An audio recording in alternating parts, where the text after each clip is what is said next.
U.S. proposes fee hikes at national parks to pay for upgrades. Denver, the National Park Service proposed peak season entrance fee increases on Tuesday at 17 of its most popular attractions, including Yellowstone, Grand Canyon and Yosemite National Parks, to help finance a backlog of maintenance and improvements.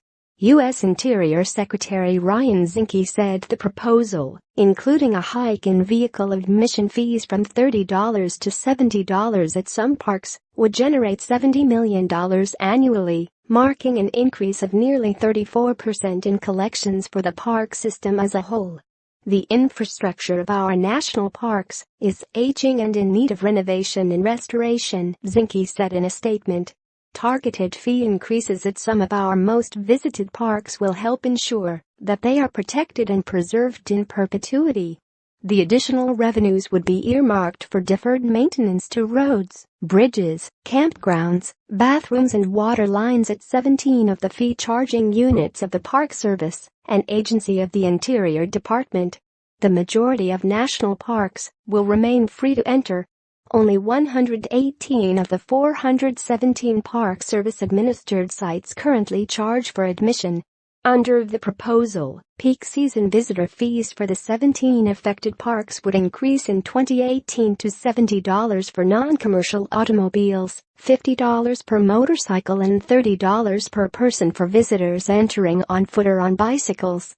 Teresa Pierno, president of the Washington-based National Parks Conservation Association, blasted the proposal, saying the increases would make the parks unaffordable for some and shift a greater portion of the costs of park improvements to visitors.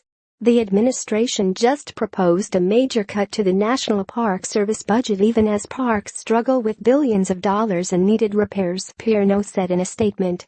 3 of the best-known parks on the list, Yosemite in California, the Grand Canyon in Arizona and Yellowstone in Wyoming, Montana, and Idaho, saw entrance fees raised as recently as 2015, the association said. In addition to further hikes at those parks, higher fees would be charged at such popular western destinations as Denali National Park in Alaska, Rocky Mountain National Park in Colorado, Bryce Canyon, Zion, Arches, and Canyonlands National Parks in Utah, and Mount Rainier and Olympic National Parks in Washington state. The only 2 units affected in the eastern United States are Shenandoah National Park in Virginia and Acadia National Park in Maine. Federal law requires that 80% of revenue generated at a national park remains where it is collected. The remaining funds can be funneled to other projects within the system. Pierno said her organization favored a bill in Congress that she said would address deferred maintenance in a more substantial and sustainable manner.